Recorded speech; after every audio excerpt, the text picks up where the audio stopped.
Capítulo 1. El terreno donde Dios siembra.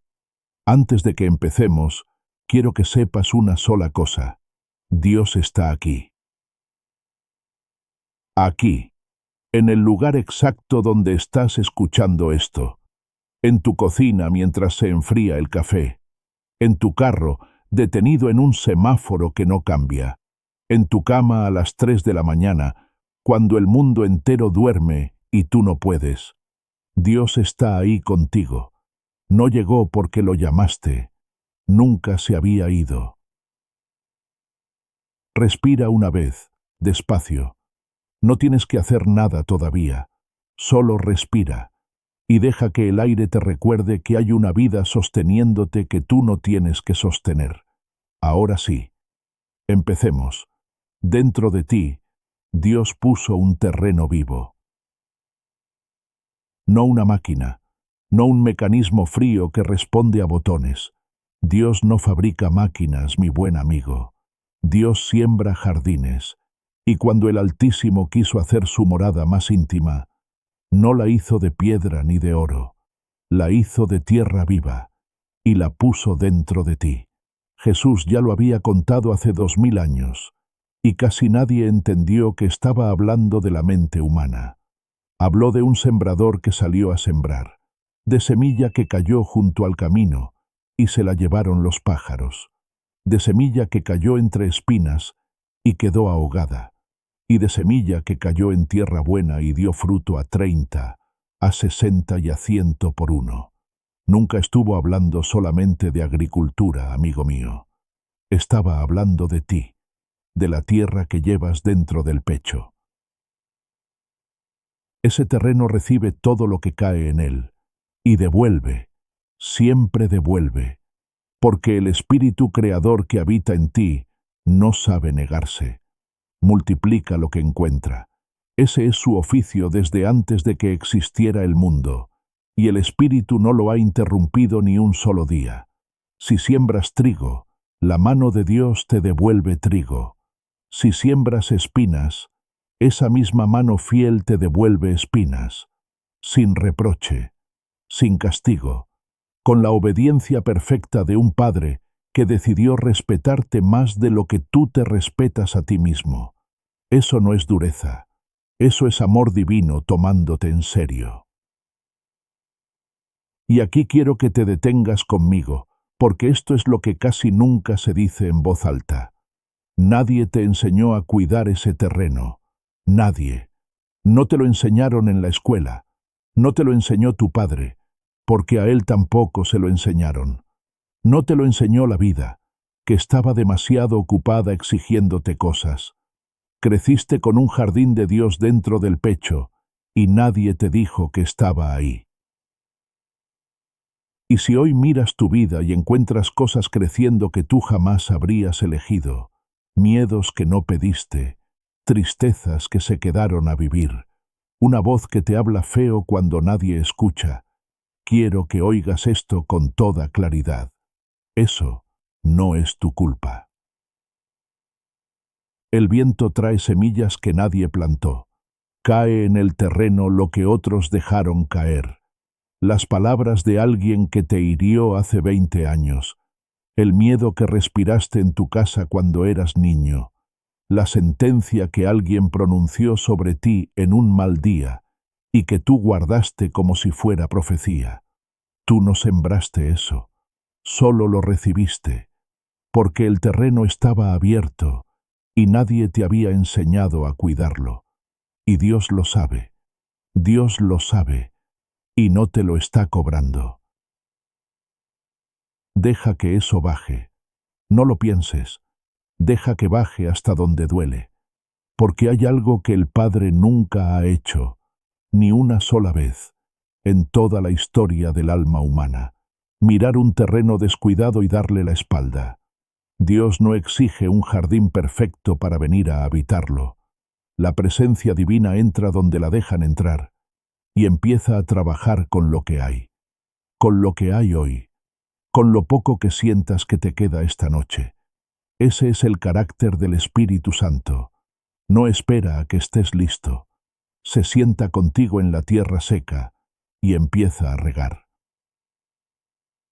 Y ahora quiero decirte lo que verdaderamente cambia una vida. Tú no controlas todo lo que cae en tu terreno. Nadie lo controla. Ni el más sabio ni el más santo. Siempre llegarán días que no pediste, pérdidas que no elegiste, puertas que se cierran sin explicarte por qué. Pero hay algo que sí es tuyo, y Dios te lo entregó a propósito: el estado del terreno, la condición del alma con la que recibes lo que llega. Piensa en dos mujeres que pierden lo mismo el mismo día. Una queda deshecha y no logra levantarse en años.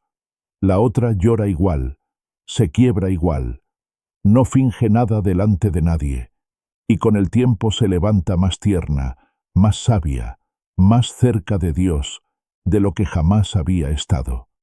El golpe fue idéntico. Lo que cambió fue la tierra donde cayó. Esa es la libertad más profunda que existe. No la libertad de que no te pase nada, porque eso no se le concede a nadie. La libertad de decidir qué hará tu alma con lo que te pasó, y no vas a ejercer esa libertad por tu cuenta. Ese es el punto entero de esta enseñanza, porque el poder de tu mente no es un poder que fabricaste tú. Hay una inteligencia divina sosteniendo la vida en este mismo instante, la que hace crecer una semilla sin que nadie tenga que explicarle cómo, la que empuja un brote hacia la luz, aunque empiece enterrado en la oscuridad, la que hace latir tu corazón mientras duermes, sin que tengas que recordárselo ni una vez. Unos la llaman la fuente, otros el universo consciente, otros el creador. Yo la llamo Dios, porque es su nombre, y porque decirlo en voz alta todavía me estremece. Esa es la mente divina, y no está lejos, está dentro de ti, trabajando a través de ti, esperando lo que le entregues. Así que hoy, antes de seguir, quiero que digas algo conmigo, en voz alta si puedes. Repite conmigo: yo soy tierra viva de Dios. Lo que el Padre siembra en mí, florece. Y desde hoy elijo lo que crece en mi terreno. Tu terreno está sembrado ya, y el que siembra en él te ama desde antes de que tuvieras nombre. Capítulo 2. El pensamiento, que se sentó en el trono. Hay un pensamiento dentro de ti que manda sobre todos los demás. No son los miles que cruzan tu mente cada día. Esos van y vienen como pájaros sobre el techo. Llegan, se posan un momento, se van sin dejar huella. Hay uno que no se fue, uno que hizo nido, uno que lleva años viviendo contigo, comiendo en tu mesa, durmiendo de tu lado de la cama. Y ese, mi querido amigo, es el que está construyendo tu vida mientras escuchas esto. No lo que dices delante de la gente, no lo que escribes en enero cuando el año está limpio, no lo que juras que quieres cuando alguien te pregunta. Lo construye aquello a lo que tu mente regresa cuando ya nadie la mira. Y quiero que descubramos juntos dónde encontrarlo, sin dureza y sin juicio. No lo busques en tus deseos, porque ahí solo vive lo que te gustaría ser. Búscalo en el primer segundo, en lo que se dice tu alma antes de que te dé tiempo a corregirla. Cuando algo sale mal, ¿qué es lo primero que suena adentro? Cuando alguien te elogia de verdad, ¿qué contesta esa voz? Cuando la casa se queda callada y el día ya se acabó, ¿hacia dónde corre tu mente sin que se lo pidas? Ahí está, eso es. Y ahora quiero decirte lo más importante que voy a decirte hoy. Ese pensamiento, casi siempre, no lo escribiste tú, te lo dieron. Alguien lo dijo primero, un padre cansado que no midió sus palabras, una maestra que te calificó el alma en vez del examen, un amor que se fue y al irse te dejó una sentencia sobre lo que tú vales. Y tú eras pequeño, y el terreno estaba abierto, y esa semilla cayó y se quedó a vivir. Y con los años dejaste de oírla como una opinión ajena y empezaste a oírla como si fuera la verdad sobre ti. Escúchame bien ahora. Esto es lo que vine a decirte. Dios nunca estuvo de acuerdo con eso, ni un solo día, ni un solo instante en toda tu vida. Mientras esa voz te decía que no alcanzas, la mente divina seguía sosteniendo tu corazón latido por latido. Mientras esa voz te decía que estorbas, el Espíritu Creador seguía haciendo respirar tus pulmones sin pedirte nada a cambio. Antes de que te formara en el vientre, Jehová ya sabía tu nombre. Antes de que aquel hombre hablara, antes de que aquella mujer se fuera, antes de que tú aprendieras a creerles. El Padre nunca firmó esa sentencia. La firmó un ser humano herido, en un día malo, hace muchos años, y tú la has estado cargando como si viniera del cielo. No vino del cielo, hermano mío. En el cielo nunca se dijo eso de ti. Si esto te está moviendo algo por dentro, déjalo salir. Aquí no hay nadie juzgándote. Llorar no es debilidad, mi buen amigo. Es tierra abriéndose, y toda tierra que se abre está lista para recibir algo nuevo. Respira. Porque ahora viene la parte buena. Un pensamiento dominante no se derriba a la fuerza. No se echa gritando. Puedes pelear 10 años contra una idea, y solo consigues regarla con tu atención. Se reemplaza. Tu alma no tolera el vacío. Si le quitas una idea y no le das otra, corre de vuelta a la vieja, porque le resulta familiar. Porque el corazón humano prefiere un dolor conocido antes que un bien que todavía no ha probado. Por eso el trabajo verdadero no es pelear, es entregar. Es poner en ese trono deliberadamente una idea divina sobre ti, tan clara, tan repetida y tan cargada de amor que la vieja se levante sola y se vaya sin guerra. Y aquí quiero que entiendas algo que va a cambiar el peso de toda tu vida. Esa idea divina tiene nombre: Cristo. Cristo no es solamente un hombre que caminó por Galilea. Cristo es la idea que Dios tiene de ti, la imagen perfecta que el Padre sostuvo en su mente antes de que existieras, y que sigue sosteniendo esta noche aunque tú la hayas perdido de vista. Padre, Hijo y Espíritu Santo, la mente que concibe, la idea concebida y el Espíritu que la vuelve vida dentro de ti. Por eso reemplazar tu pensamiento dominante no es un truco mental, es dejar que Cristo se siente en el trono que ocupaba una mentira. Y el lugar donde eso sucede no es un archivo muerto. Tu mente subconsciente no es un mecanismo que se programa. Es la parte divina de ti, el Espíritu Santo obrando en lo profundo, el punto exacto donde tu vida y la vida de Dios se tocan y se vuelven una sola cosa. Por eso lo que crees sobre ti no es psicología, es el material con el que el Espíritu de Dios va a trabajar en tu vida. Y si eso te da temor, quédate un momento más conmigo, porque también es la noticia más hermosa que existe. Significa que no tienes que fabricar tu cambio con las manos. Solo tienes que entregarle al Padre una idea distinta, y la presencia divina la multiplica, porque no sabe hacer otra cosa. Capítulo 3. La brújula del alma. Hay algo dentro de ti que sabe hacia dónde ibas. No se perdió, no se apagó, solo dejó de oírse, porque la vida se volvió ruidosa, y tú tuviste que ocuparte de sobrevivir. Pero sigue ahí, mi buen amigo. Dios no reparte propósitos, y luego se los quita a la gente cuando se distrae. Jesús dijo una frase que ha sido repetida durante 2000 años y entendida al revés casi siempre. Buscad primero el reino de Dios y su justicia, y todas estas cosas os serán añadidas. Los hombres la han leído como un trato, como si Dios dijera: pórtate bien primero, y después te doy lo que quieres. No dijo eso. Fíjate en las dos palabras que nadie subraya: La primera es primero. No dijo únicamente. No te pidió que abandonaras tu casa, tu trabajo ni tu familia. Te dijo en qué orden. Primero el estado interior, después la circunstancia.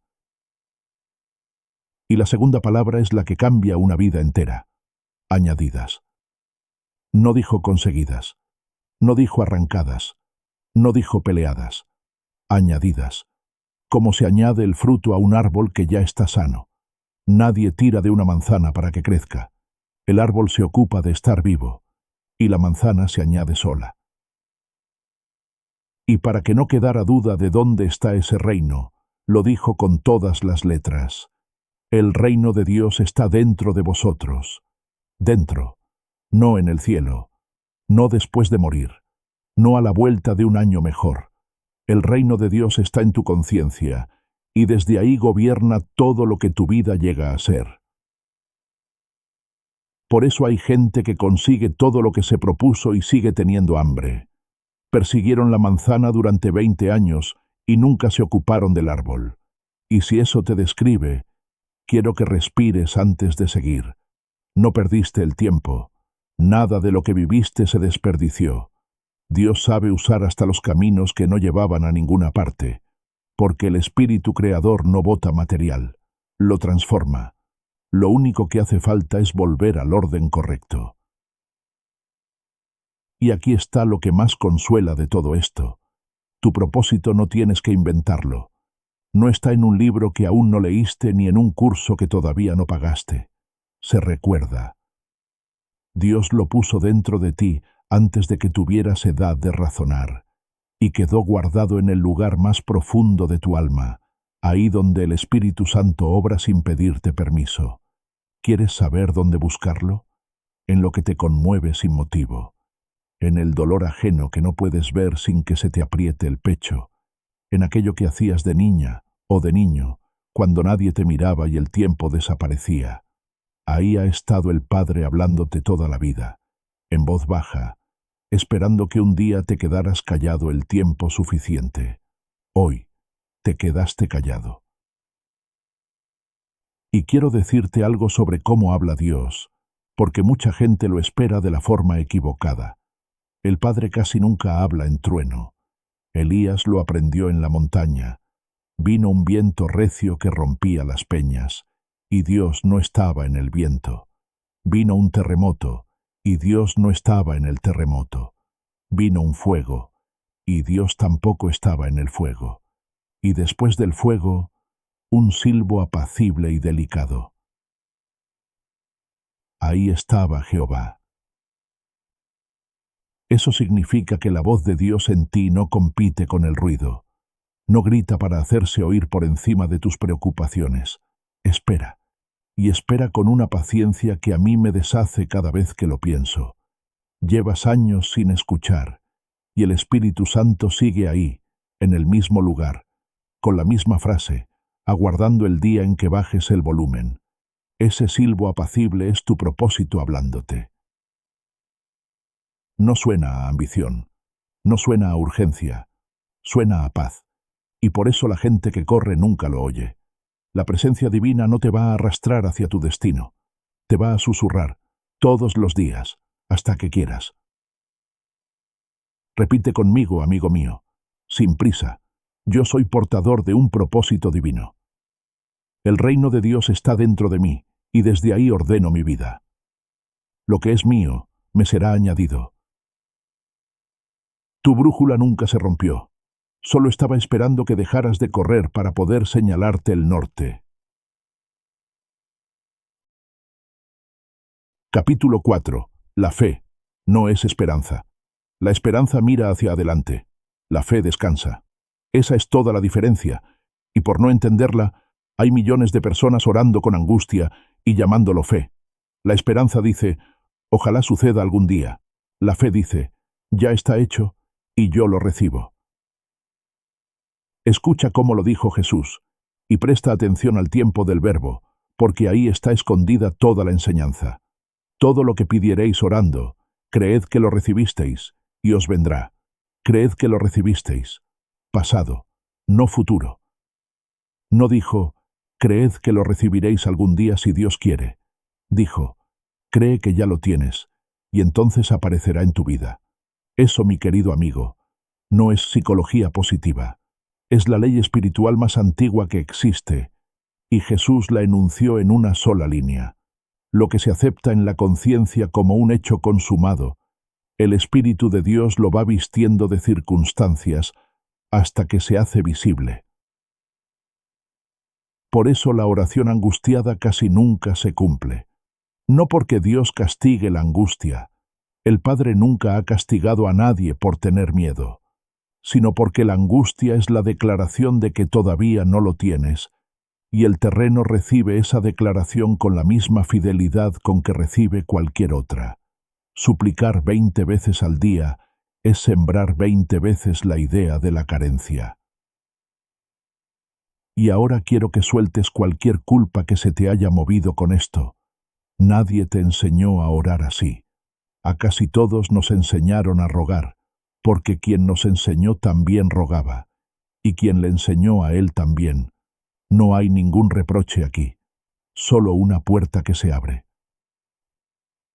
Porque hay otra frase de Jesús que la gente cita para hablar de tamaños y que en realidad habla de calidad.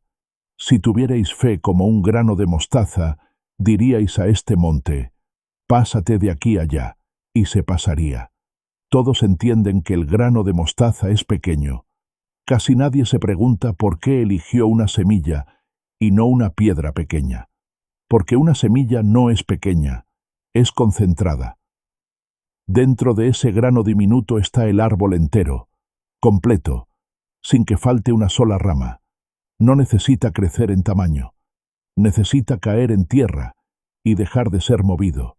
Así es la fe verdadera, no una emoción grande, una certeza pequeña, tranquila, que ya no se discute consigo misma.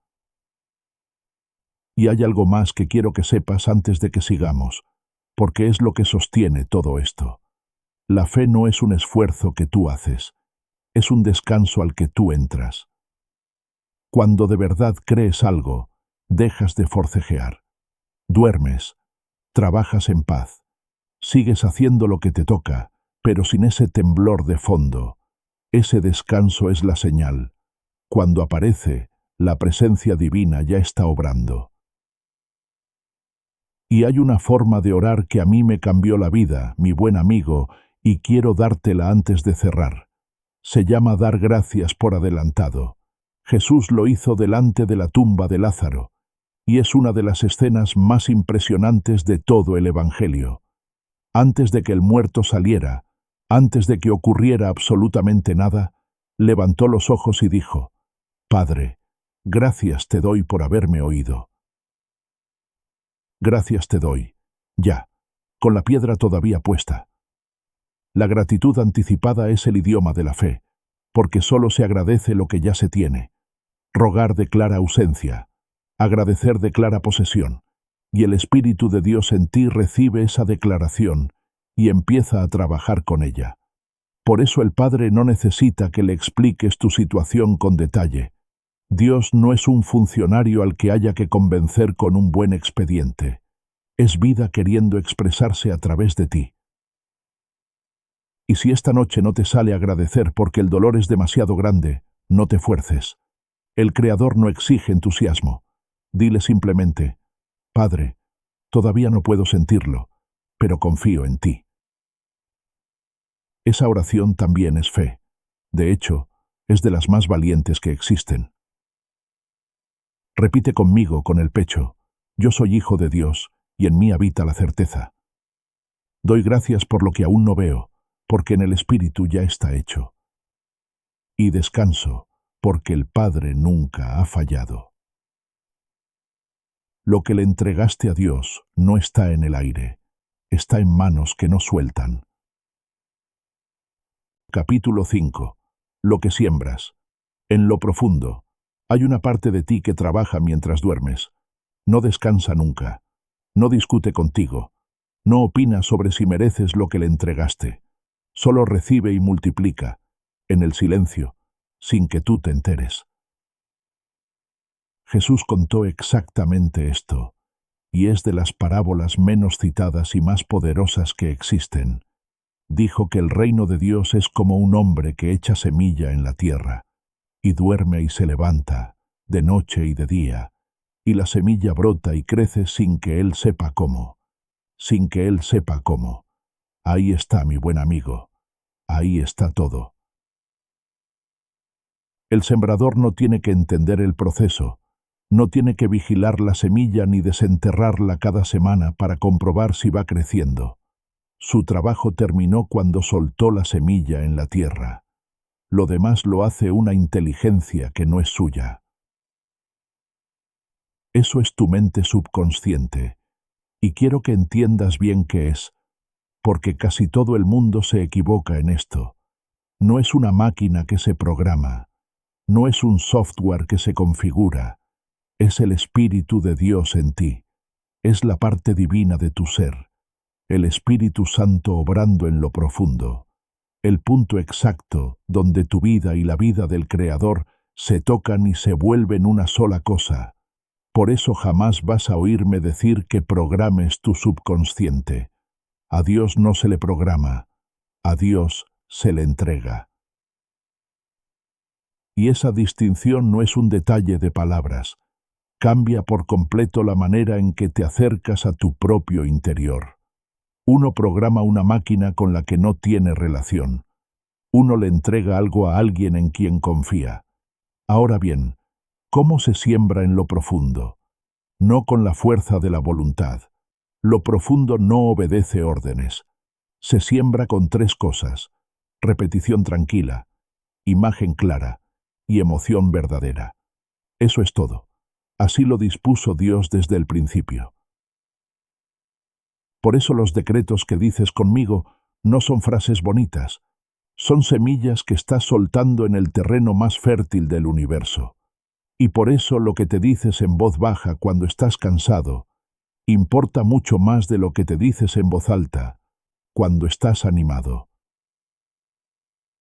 Quiero que te detengas aquí un momento. Si has estado sembrando sin saberlo cosas que no querías, y todos lo hemos hecho, hoy no vengo a cobrarte nada. Vengo a decirte que la tierra sigue viva. Un terreno no se agota por haber dado una mala cosecha. Se vuelve a sembrar, y la próxima estación no sabe nada de la anterior, porque las estaciones las hace Dios, y Él no guarda rencor. El Espíritu Creador no lleva registro de tus fracasos, amigo mío. Solo mira lo que le pones delante hoy. Y hay un consuelo más, quizá el más grande de este capítulo. No tienes que saber cómo. No tienes que diseñar el camino, ni calcular los pasos, ni resolver de antemano todas las dificultades. Esa carga nunca fue tuya. Tu trabajo es sembrar y confiar. El de Dios es hacer crecer, y Él nunca ha llegado tarde a esa cita. Y quiero darte algo práctico, amigo mío, porque esta enseñanza sin práctica se queda en poesía. Hay dos momentos del día en que el terreno está más blando, y los dos son un regalo de Dios. El primero es justo antes de dormir, cuando la mente consciente afloja la guardia. Lo último que sostienes ahí baja entero a lo profundo, y el Espíritu Santo trabaja con eso durante toda la noche. El segundo son los primeros minutos al despertar, cuando todavía no has entrado del todo en el día. Ahí el alma está abierta como una puerta sin cerrojo. Los antiguos lo sabían. Por eso el salmista decía: de mañana, oh Jehová, oirás mi voz. Y aquí está lo que hace toda la diferencia entre repetir frases y sembrar de verdad. No basta con decir las palabras, hay que sentirlas cumplidas. La emoción es el agua de esta siembra. Una frase repetida sin sentimiento cae en la superficie y el viento se la lleva. Una frase dicha con gratitud verdadera, aunque sea una sola vez, se entierra hondo y el Creador la multiplica. Por eso Dios puso el sentir tan cerca del creer. Nunca fueron dos cosas distintas. Repite conmigo: yo entrego a Dios lo que deseo ver. Siembro en paz, porque el Espíritu Santo obra en lo profundo de mí. Y no necesito saber cómo. Mientras tú descansas, Dios trabaja.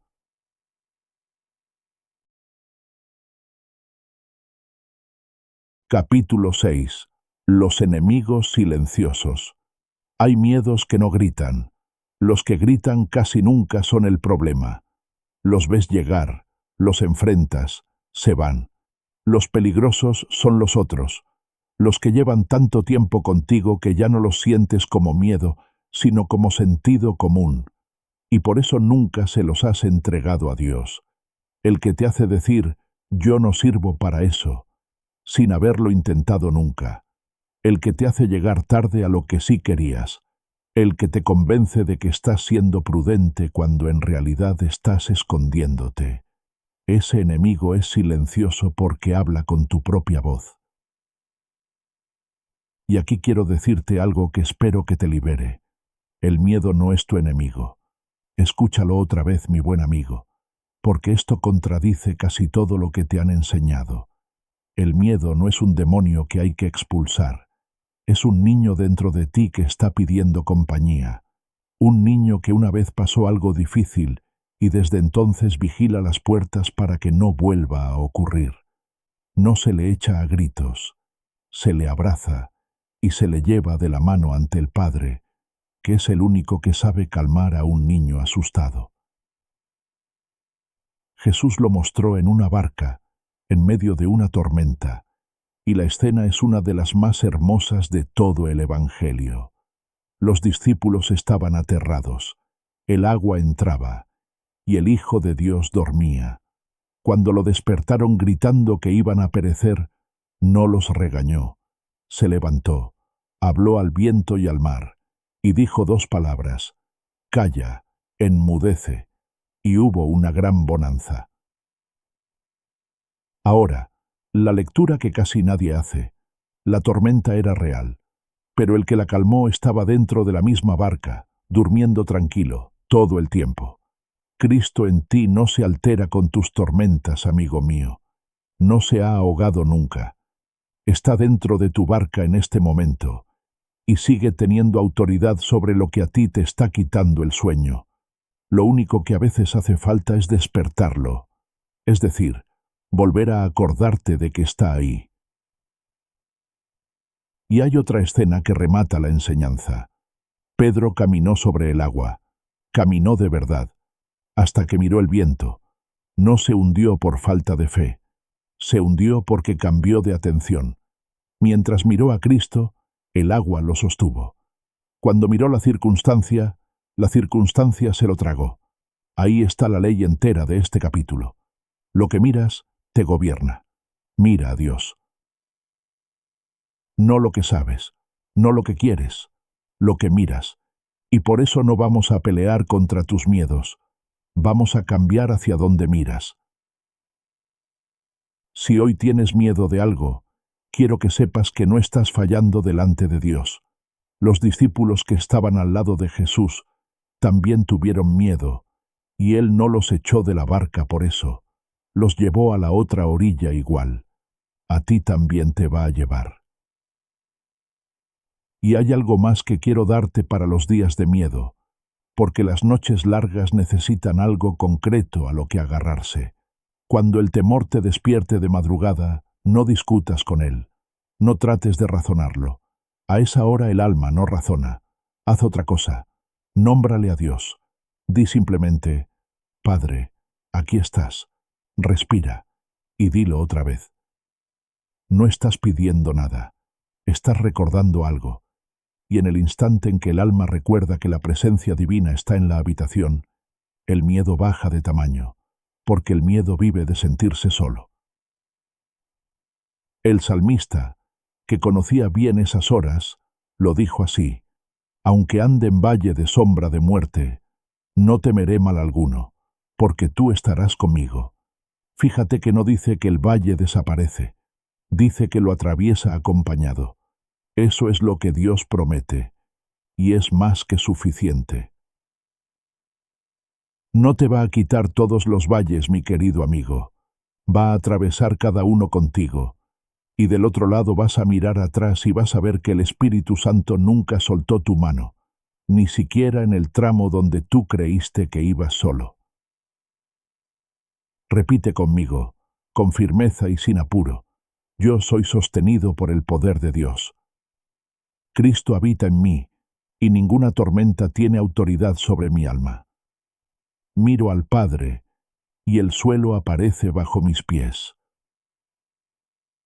No temas, amigo mío. Vas en una barca donde Dios va contigo. Capítulo 7. Separar el hecho de la historia. Casi nada de lo que te ha hecho sufrir en la vida fue lo que pasó. Fue lo que te contaste sobre lo que pasó. Y quiero desarrollar esto con mucho cuidado, mi querido amigo, porque no es una frase inteligente. Es una de las liberaciones más grandes que Dios le concede a un alma. Un hecho es corto. Delante de Dios casi siempre cabe en una línea. No me llamó. Se fue. No me eligieron. El negocio cerró. Eso es todo lo que ocurrió. Ahí termina el hecho. Pero el alma humana, que el Creador hizo para buscar sentido, no soporta un hecho desnudo, y en cuanto ocurre algo sale corriendo a explicarlo. No me llamó. Entonces ya no le importo. Ya no le importo. Entonces nunca le importé. Nunca le importé. Entonces hay algo en mí que no merece ser querido. Mira lo que acaba de pasar. El hecho pesaba unos gramos. La historia pesa una vida entera. Y el Padre nunca te pidió que cargaras la segunda. Y 99 veces de cada 100, esa historia no la comprobó nadie, ni Dios la firmó. Jesús habló de esto con una imagen preciosa, y es de las que más se citan sin entender. La lámpara del cuerpo es el ojo. Si tu ojo es sencillo, todo tu cuerpo estará lleno de luz. Pero si tu ojo es maligno, todo tu cuerpo estará en tinieblas. Fíjate bien en lo que está diciendo, porque es asombroso. No dijo que el ojo recibe luz, dijo que el ojo es la lámpara. Es decir, el ojo no toma la luz de afuera, la echa hacia afuera. Tu manera de mirar no descubre cómo es el mundo, lo ilumina de un color o de otro, y esa lámpara la encendió Dios en ti. Y la palabra que se traduce como sencillo significa simple, sin doblez, sin capas añadidas. Un ojo sencillo es el que ve el hecho, sin la historia encima. Cuando el Espíritu Santo te enseña a mirar así, la mitad del sufrimiento de tu vida se cae solo, como se cae la ropa mojada que llevabas puesta sin darte cuenta. Y hay una manera muy práctica de hacerlo, que puedes usar hoy mismo. Cuando algo te duela, pregúntate una sola cosa: ¿qué ocurrió exactamente? No qué significa, no qué dice de mí. ¿Qué ocurrió? Escríbelo si hace falta, en una línea, sin adjetivos, y enséñaselo a Dios. Y después mira todo lo demás que estabas cargando, y reconoce con ternura que eso lo pusiste tú. No para culparte, amigo mío. Al contrario, para devolverte el poder que Dios te dio, porque lo que tú pusiste, tú lo puedes quitar. Lo que ocurrió no siempre se puede cambiar. Lo que te cuentas, siempre, y el Espíritu de Dios en ti está deseando ayudarte a hacerlo. Y no lo haces sola, no lo haces solo. El Espíritu Santo es el gran aclarador del alma. Pídele que te muestre el hecho, limpio, sin la historia, y verás cómo se disuelve el peso. Y quiero llevarte un paso más adentro, mi querido amigo, porque hay una historia que casi nadie se atreve a soltar y es la que más pesa, la historia sobre lo que tú vales. Casi todo el sufrimiento humano se reduce, al final, a una sola frase escondida: hay algo malo en mí. Esa frase no es un hecho, nunca lo fue. Es una conclusión que alguien sacó en voz alta y que tú archivaste como sentencia. Y contra esa historia, Dios tiene la suya. El Padre dice que fuiste formado por Él con cuidado, y que eres su imagen y su semejanza. Y eso no es poesía religiosa, amigo mío. Es la declaración más radical que existe sobre la naturaleza de un ser humano. Imagen del Creador, semejanza de Dios. Eso eres. Cuando el Espíritu Santo te muestra un hecho limpio, siempre ocurre lo mismo. El hecho resulta ser mucho más pequeño de lo que temías, y tú resultas ser mucho más grande. Así que hoy, delante del Señor, suelta una sola historia. No todas. Una, la más vieja, la que llevas contigo desde niño. Repite conmigo. Yo soy libre de toda historia que no viene de Dios. Mi ojo es sencillo y mi cuerpo se llena de luz. Capítulo 8. La prueba del fuego. Va a haber inviernos. No te voy a decir lo contrario. No sería honesto contigo. Y esta enseñanza no está hecha para venderte un cielo sin nubes. Va a haber inviernos, y en algunos de ellos vas a sentir que Dios se calló. Quiero hablarte de eso hoy, con toda la ternura que pueda, porque es donde más almas se pierden. Jesús terminó su enseñanza más larga con dos casas. Un hombre construyó sobre la roca, otro construyó sobre la arena. Vino la lluvia, bajaron los ríos, soplaron los vientos y golpearon contra las dos casas, contra las dos. Ahí está la parte que casi nadie subraya, mi buen amigo. La tormenta no distinguió entre el sabio y el insensato. Llegó igual a los dos. Jesús nunca prometió que la fe evitaría la tormenta. Prometió que la casa quedaría en pie.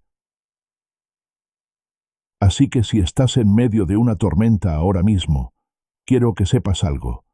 Eso no significa que hayas hecho nada mal. La lluvia cae sobre justos e injustos, y Él mismo lo dijo. Lo que decide no es si llueve, es sobre qué estás construido.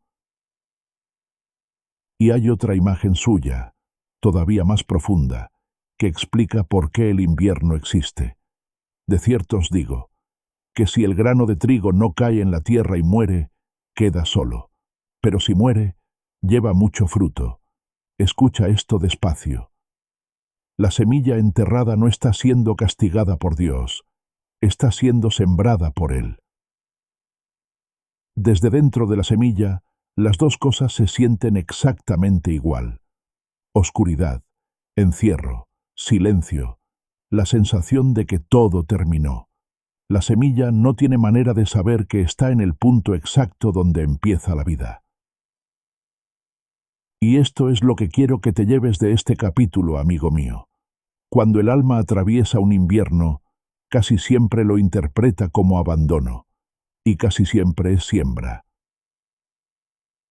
No siempre entenderás cuál es cuál mientras estás dentro. Yo tampoco. Nadie lo entiende desde debajo de la tierra. Pero hay algo que sí puedes saber, y es lo único que necesitas saber ahí abajo. Dios está en el invierno contigo. No te espera al otro lado, con los brazos cruzados, a ver si lo logras. La presencia divina baja a la tierra contigo, se sienta en la oscuridad contigo, y sostiene la semilla hasta que llega la primavera. Nunca has estado enterrado solo, ni una sola vez. Y aquí va lo que más me sostiene a mí cuando llega el frío.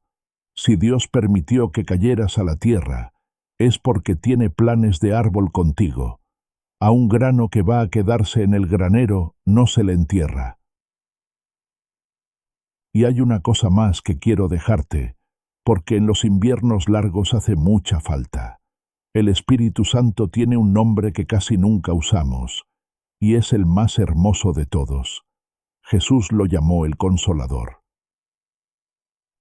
No dijo el que te explica, no dijo el que te resuelve, dijo el que te consuela, el que se queda contigo mientras dura.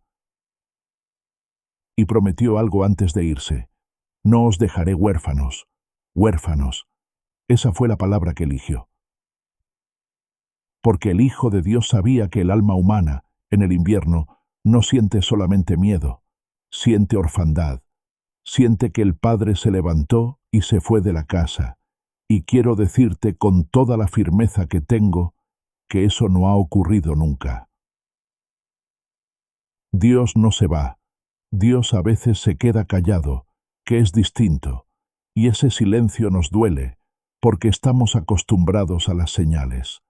Pero un padre que se sienta en silencio junto a la cama de su hijo enfermo no está ausente, está haciendo exactamente lo único que sirve. Así está Dios contigo esta noche, amigo mío, callado quizá, pero sentado ahí. Repite conmigo, aunque hoy te tiemble la voz. Yo soy semilla en la mano de Dios. Lo que parece final es siembra. Y el Padre está conmigo en la oscuridad. Capítulo 9. La semilla escondida. Todo lo que te ha dolido traía algo adentro. No digo que el dolor fuera bueno. No lo era. Y Dios tampoco lo llamó bueno. No vengo a decirte que estuvo bien lo que te pasó, porque muchas veces no lo estuvo. Digo otra cosa, y es distinta. Digo que dentro de aquello vino escondida una semilla de Dios, y que esa semilla sigue siendo tuya, aunque quien te hirió hace mucho que se fue. Jesús habló de 2 tesoros escondidos, y los 2 están en este capítulo. El primero, el reino de los cielos es semejante a un grano de mostaza, que es la más pequeña de todas las semillas, pero cuando ha crecido, es la mayor de las hortalizas, y se hace árbol, y vienen las aves y hacen nidos en sus ramas. La más pequeña se convierte, en manos del Creador, en la que da refugio. Léelo otra vez, mi buen amigo, porque está hablando de ti. Lo más pequeño de tu historia, lo que te pareció insignificante, lo que creíste que solo era daño, es exactamente lo que un día va a dar sombra a otra persona. La gente a la que más consuelo has dado en tu vida, ¿por dónde le entraste? Por donde tú habías sangrado antes. Nadie consuela de verdad desde un lugar donde nunca ha estado. Tu compasión no la sacaste de un libro, la sacó el Espíritu Santo de tu propio invierno. Y el segundo tesoro es todavía más tierno. El reino de los cielos es semejante a un tesoro escondido en un campo, el cual un hombre halla, y lo esconde de nuevo, y gozoso va y vende todo lo que tiene y compra aquel campo. Fíjate dónde estaba el tesoro, en un campo, enterrado, en un terreno cualquiera por el que la gente pasaba todos los días sin ver nada. El tesoro no estaba en otro país, amigo mío. Estaba en el terreno, debajo de lo ordinario, debajo de lo que parecía tierra común, que es exactamente donde Dios esconde las cosas grandes. Y el hombre no fabricó el tesoro. Ya estaba ahí, solo lo halló. Dios no va a darte un valor que no tienes. Dios va a revelarte el que puso en ti antes de que nacieras y que las circunstancias enterraron. Quiero que te quedes con esto esta noche. Lo que tú llamas lo que me pasó, el Espíritu Creador lo llama material. Nada se desperdicia en manos de Dios, ni tus años perdidos, ni tus errores, ni las puertas que se cerraron, ni la temporada entera que sentiste que se te fue de las manos. Todo eso es campo, y en el campo hay tesoro, y si hoy no lo ves, no es porque no esté, es porque todavía está enterrado, y lo enterrado en el reino de Dios siempre es una promesa. Y quiero decirte hacia dónde va todo esto, porque hay una promesa que cierra este capítulo. Dios no desperdicia el dolor de sus hijos, lo convierte en autoridad espiritual. Hay una autoridad que no se estudia y no se compra, mi buen amigo, y es la única que de verdad mueve a la gente, la de quien habla desde una herida que ya sanó. Por eso José pudo decirles a sus hermanos, después de todo lo que le hicieron, aquella frase que a mí me estremece: Vosotros pensasteis mal contra mí, mas Dios lo encaminó a bien. Fíjate que no dijo que estuvo bien lo que hicieron. Dijo que Dios lo encaminó. El Creador no aprueba el mal, lo redirige. Toma el material que otros usaron para hacerte daño y construye con él algo que da vida. Eso es lo que el Espíritu Santo lleva haciendo en ti desde hace años, en silencio, mientras tú creías que solamente estabas sobreviviendo. Y un día vas a estar frente a alguien que está pasando exactamente por donde tú pasaste, y vas a entender para qué servía todo aquello. Ese día le vas a dar gracias a Dios por el campo entero. Repite conmigo: yo soy campo de Dios, y en mí hay tesoro escondido. Nada de lo que viví se perdió. Lo pequeño en mí se hará árbol, y otros hallarán refugio. Lo que Dios enterró en ti todavía no ha dado su fruto. Capítulo 10. Ninguna mente crece sola. Ningún árbol de este mundo creció solo. Ninguno. Ni el más alto del bosque. Debajo de la tierra, donde nadie mira, las raíces de los árboles se buscan unas a otras y se entrelazan. Se pasan agua. Se avisan del peligro. Un árbol enfermo recibe alimento de los que están sanos, por caminos que nadie ve desde arriba. El bosque entero es un solo ser que finge ser muchos. Así nos hizo Dios. Y tú, amigo mío, funcionas exactamente igual. Hay una mentira muy repetida en nuestro tiempo, y ha hecho mucho daño a mucha gente buena. La mentira de que el alma fuerte es la que no necesita a nadie. Eso no es fortaleza, es una raíz cortada. Jesús lo dijo con una imagen que no deja lugar a dudas. Yo soy la vid, vosotros los pámpanos. El que permanece en mí, y yo en él, éste lleva mucho fruto, porque separados de mí, nada podéis hacer. Y aquí está la lectura metafísica que lo cambia todo. Un pámpano cortado no muere de inmediato. Se ve verde un rato. Incluso puede tener uvas colgando todavía, pero ya está muerto, porque dejó de recibir. Lo mismo pasa con un alma que se aísla. Aguanta un tiempo. Sigue funcionando, sigue cumpliendo, sigue pareciendo entera desde afuera, y por dentro se va secando, sin saber por qué. No fue por falta de fuerza, mi buen amigo, fue por falta de conexión. Y Jesús dijo algo más, que a mí me sostiene mucho. Donde están 2 o 3 congregados en mi nombre, allí estoy yo en medio de ellos, en medio, no mirando desde lejos. Hay una presencia que aparece entre las personas cuando se juntan de verdad, y que no aparece cuando estás solo. No porque Dios te abandone en tu soledad, sino porque hay una parte de lo divino que solo se manifiesta en el entre. Por eso una conversación honesta cura cosas que 10 años de pensarlo solo no curaron.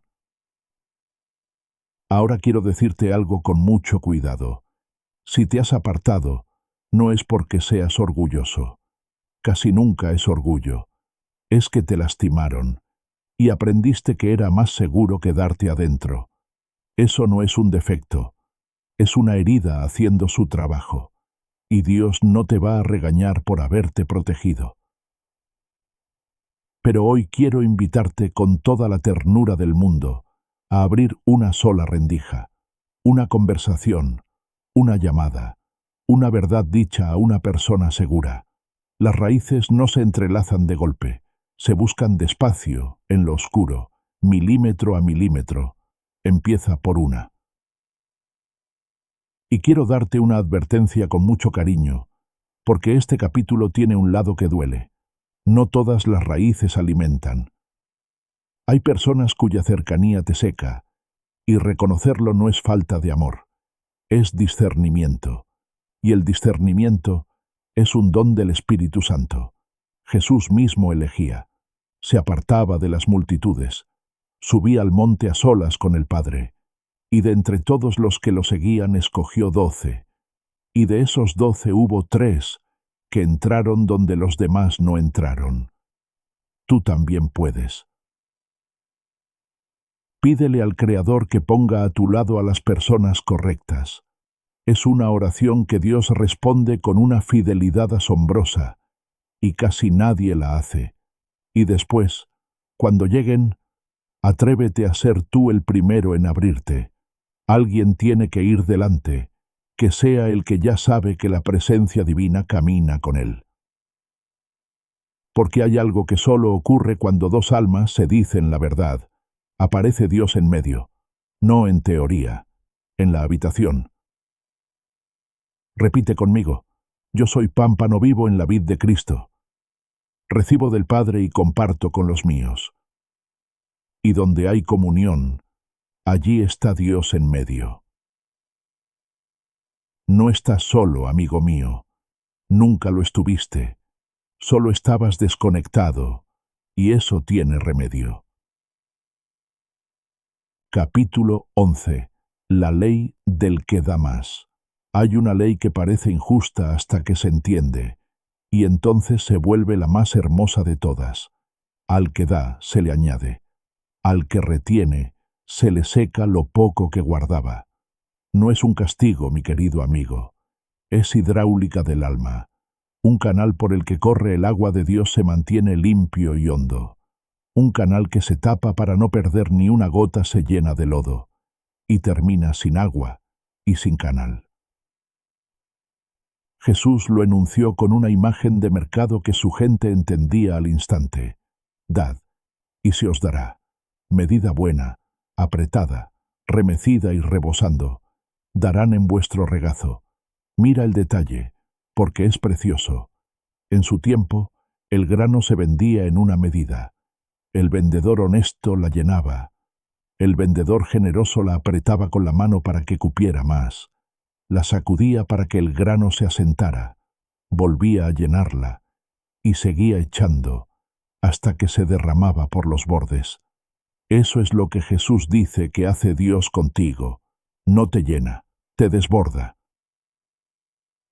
Y el que recibe así, no puede llevarse el grano en las manos.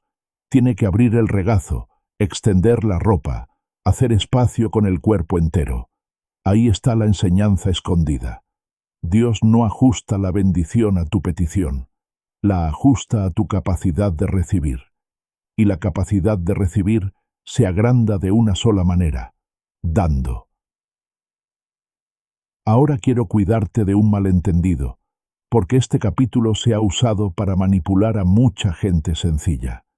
Esto no significa que tengas que dar dinero que no tienes. Dar es mucho más ancho que eso. Se da tiempo, se da atención verdadera, se da una palabra que levanta a alguien en el peor día de su vida. Se da perdón, que es la forma más cara de dar. Se da presencia, que hoy vale más que el oro. Y se da sin llevar cuentas, porque en el momento en que empiezas a llevar cuentas, dejaste de dar y empezaste a invertir.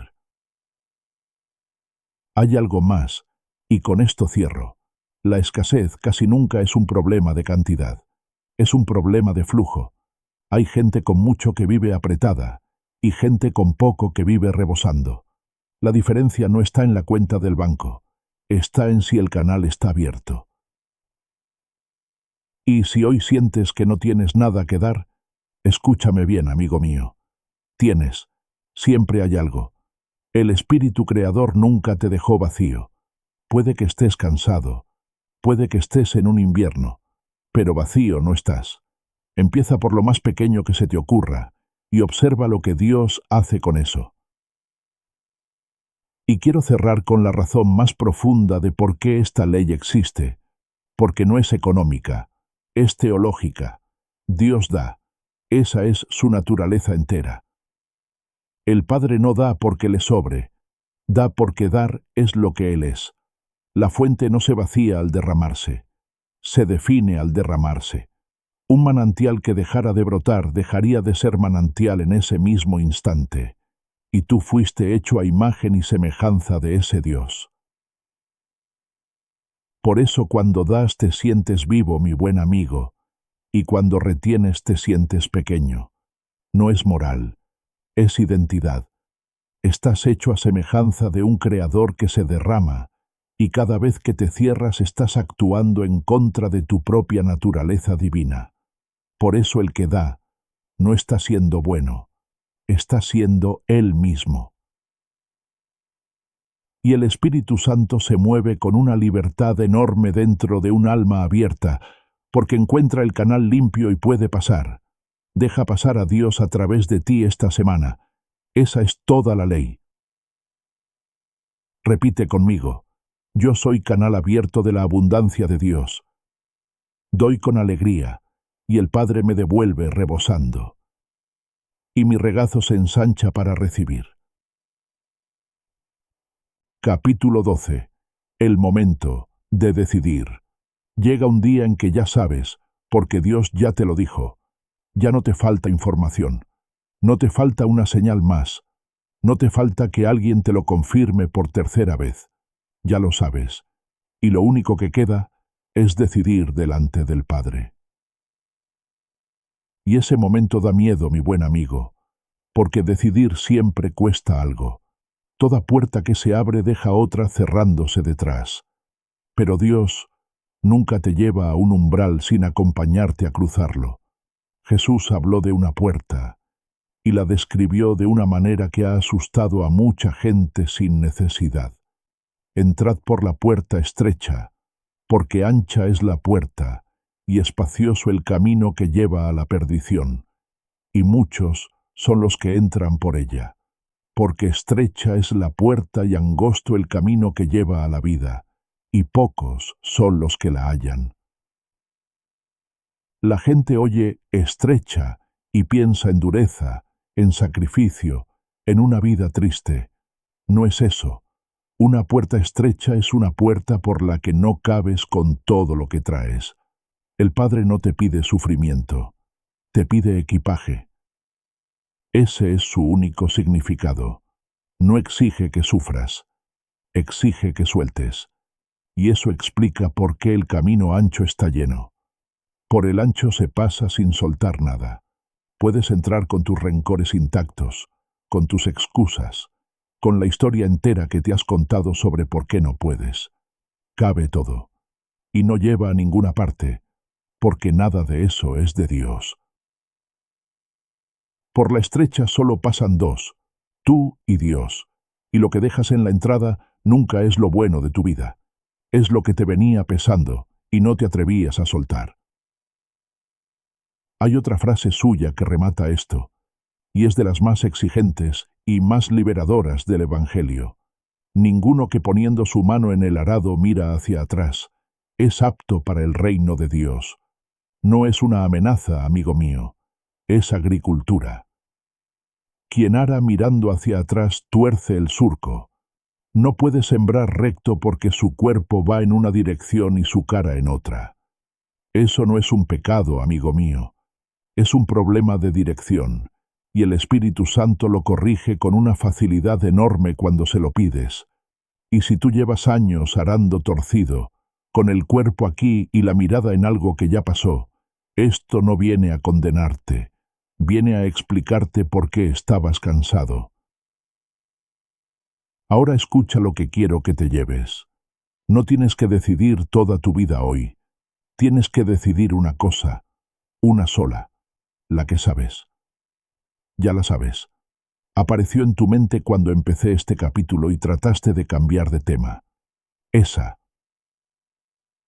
Y no vas a decidirla por tu cuenta. La presencia divina no está esperando a que resuelvas todo tú, y después te felicita.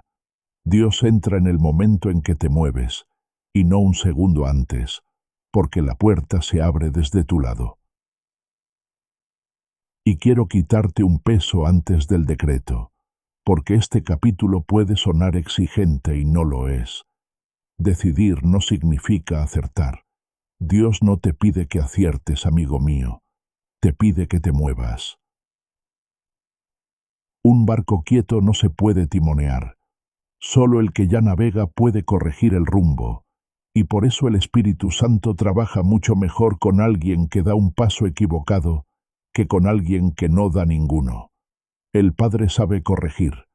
Lo que no puede es empujar una piedra que decidió ser piedra. Y si te has equivocado antes, y todos nos hemos equivocado, quiero recordarte cómo trata Dios esos errores. El hijo que se fue de la casa y lo perdió todo, volvió ensayando un discurso de disculpa. No llegó ni a terminarlo. El padre lo vio de lejos, corrió, siendo un hombre mayor, lo cual en su cultura era una humillación, y se le echó al cuello. Así corre Dios hacia ti cuando te mueves en su dirección, aunque vengas de un camino equivocado. No tengas miedo de decidir mal. Ten cuidado de no decidir nunca. Repite conmigo, con valor. Yo soy libre para elegir, porque Dios me hizo libre. Suelto lo que no cabe por la puerta. Y pongo mi mano en el arado sin mirar atrás. Da el paso, mi querido amigo. Del otro lado te está esperando Dios, y ya lleva un rato ahí. Capítulo 13. El taller invisible. Todo lo que existe en tu vida estuvo primero en una imagen. Tu casa fue un dibujo antes de ser paredes. Tu trabajo fue una idea en la cabeza de alguien. Hasta la silla en la que estás sentado vivió primero en la imaginación de una persona que nunca conociste. Nada llega al mundo sin pasar antes por ese taller. Ni siquiera el mundo, que pasó primero por la mente de Dios. Y ese taller, amigo mío, está dentro de ti, y es más sagrado de lo que te han enseñado. La imaginación no es un juguete de la infancia, es la sala donde Dios y el hombre trabajan juntos. Jesús dijo algo sobre esto que sacudió a todos los que lo oyeron, y que casi siempre se lee solo como una regla de moral. Oísteis que fue dicho, no cometerás adulterio. Pero yo os digo que cualquiera que mira a una mujer para codiciarla, ya adulteró con ella en su corazón. La gente escucha eso y piensa en severidad. Yo quiero que veas lo que está afirmando sobre la naturaleza de la realidad. Está diciendo que lo que ocurre en la imaginación ya ocurrió. Que el plano interior no es un ensayo del mundo real, es el mundo real, en su primera etapa. Que aquello que sostienes con emoción en tu mente ya está sucediendo, aunque todavía no haya tomado forma visible. Eso es una ley espiritual enorme, mi buen amigo. Y como toda ley, funciona en las dos direcciones. Si la imaginación puede adelantar el mal, también puede adelantar el bien. Y a nadie le enseñaron a usarla así. A ti te enseñaron a preocuparte, que es imaginar con detalle y con emoción aquello que no quieres que suceda. Nos volvimos expertos en eso. Repetimos la escena temida 20 veces al día, con imagen, con sonido y con miedo, que son exactamente las tres condiciones para sembrar en lo profundo. No fue culpa tuya, mi buen amigo. Nadie te dijo que estabas usando al revés un poder que Dios te confió. Y hay otra frase suya que quiero regalarte para este capítulo. En la casa de mi Padre muchas moradas hay. Voy pues a preparar lugar para vosotros. Preparar lugar. Antes de que llegues alguien fue delante y preparó. Eso es exactamente lo que hace la imaginación consagrada a Dios. Va delante de ti y prepara lugar. No fabrica el resultado con esfuerzo. Le abre sitio en tu conciencia para que pueda entrar cuando llegue. Y por eso quiero pedirte algo esta noche. Antes de dormir, en lugar de repasar lo que temes, ocupa 5 minutos en ver, con detalle y con gratitud, aquello que le pediste a Dios ya cumplido. No lo veas como algo que vendrá. Míralo como quien recuerda. Ese es el taller, y el Espíritu Santo trabaja ahí contigo. Y quiero darte una imagen más, mi buen amigo, para que este taller no te quede abstracto. La Escritura empieza con Dios imaginando. Antes de que hubiera luz, Hubo una intención en la mente divina, y dijo Dios: sea la luz. Primero la palabra, que es una imagen sostenida, después la manifestación. Ese es el orden del universo entero, y no ha cambiado nunca. Y a ti el Creador te hizo a su imagen, lo cual significa, entre otras cosas, que te entregó esa misma facultad en pequeño, no para crear mundos, sino para crear el tuyo. Cada vez que imaginas con emoción estás usando el mismo mecanismo con el que Dios hizo todo lo que existe. Por eso el Espíritu Santo no compite con tu imaginación, la habita.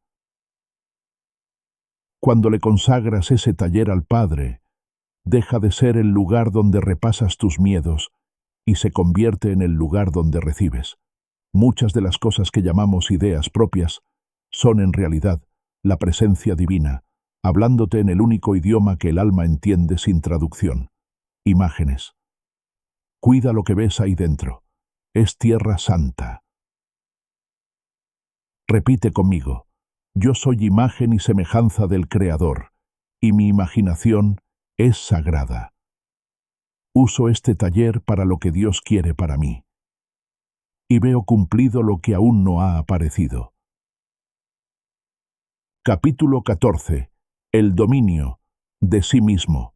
El alma más poderosa que vas a conocer no es la que grita más fuerte, es la que está quieta. Y quiero que separemos dos cosas que se confunden todo el tiempo, mi querido amigo, porque confundirlas agota a la gente buena. Control no es dominio. El control aprieta, vigila, no duerme. Intenta sujetar el mundo entero con las manos para que nada se salga de sitio, y vive con el cuerpo tenso. El dominio descansa. Sabe quién es. No tiene que demostrar nada, y por eso nada lo sacude. El control es de quien tiene miedo. El dominio es de quien confía en Dios. Vuelve conmigo un momento a aquella barca en la tormenta, porque ahí está la imagen perfecta de esto. Jesús no hizo fuerza, no luchó contra el agua, no organizó a los discípulos para achicar más rápido.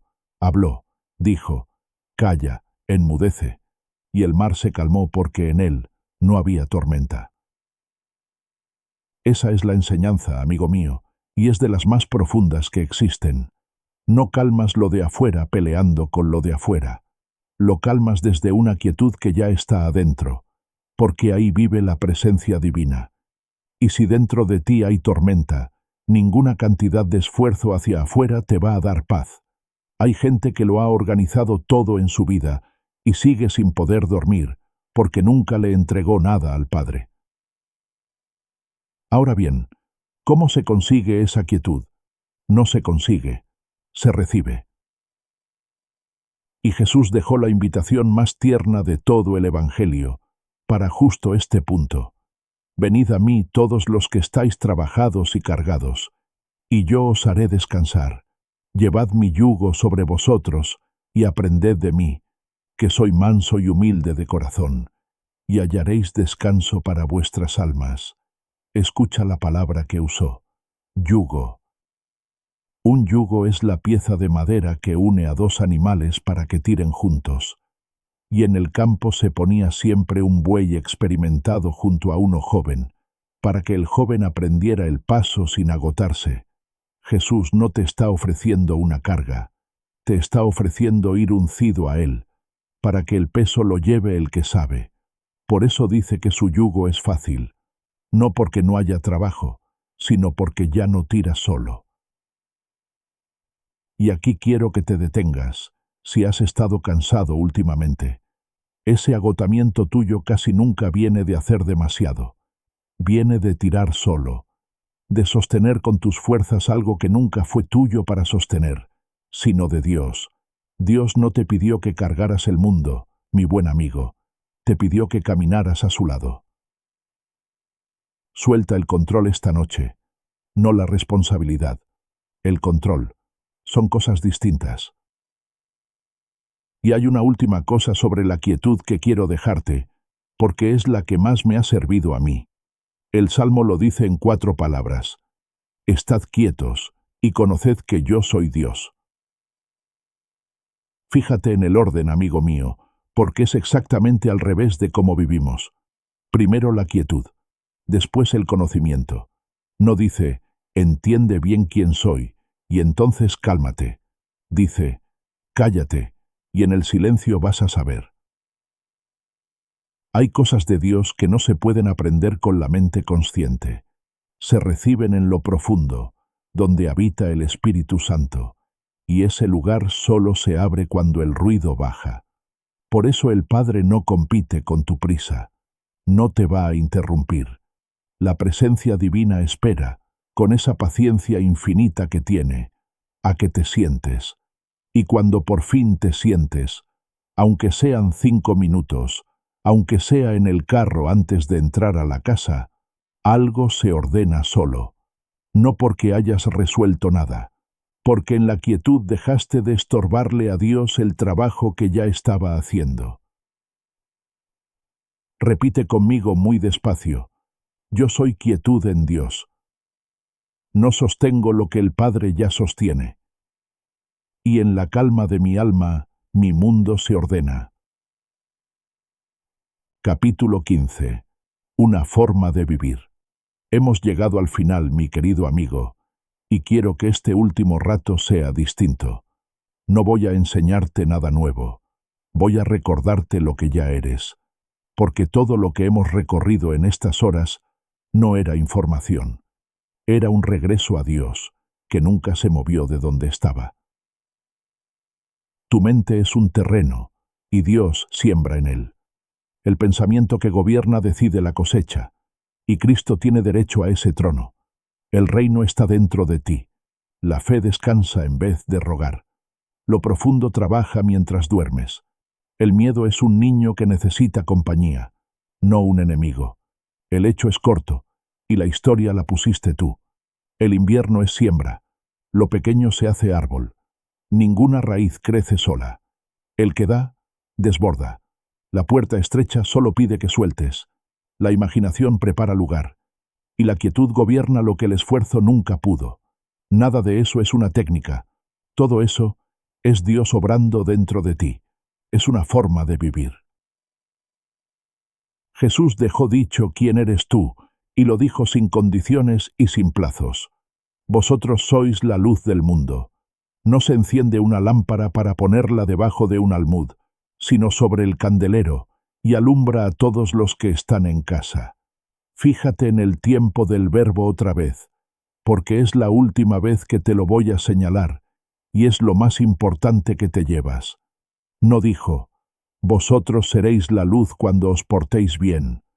No dijo, vosotros podríais llegar a ser luz si os esforzáis mucho. Dijo, sois.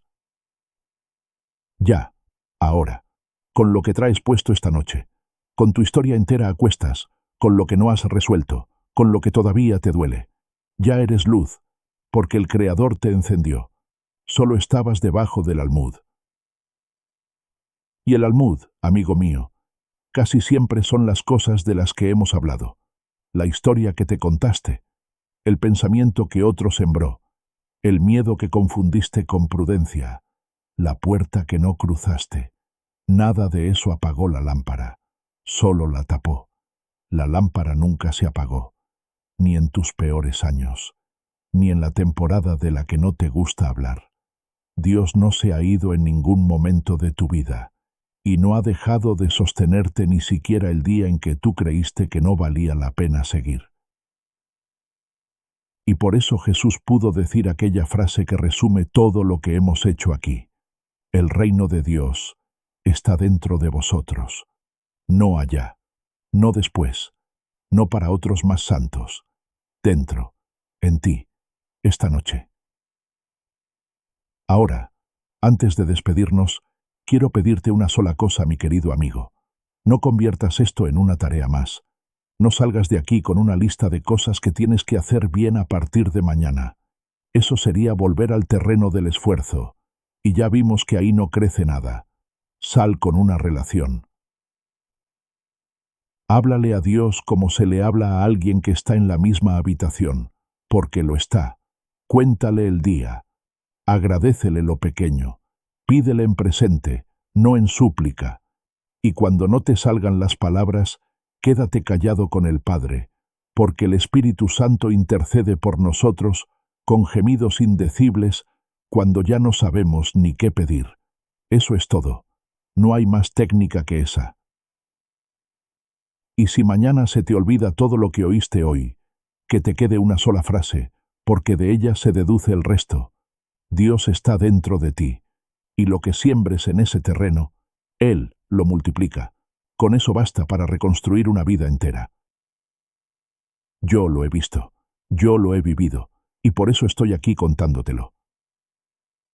Ahora sí, repite conmigo, yo soy la luz del mundo, porque Dios me hizo así. El reino de Dios está dentro de mí, y desde ahí vivo. Todo lo que el Padre siembra en mí florece. Y donde yo estoy, Dios está.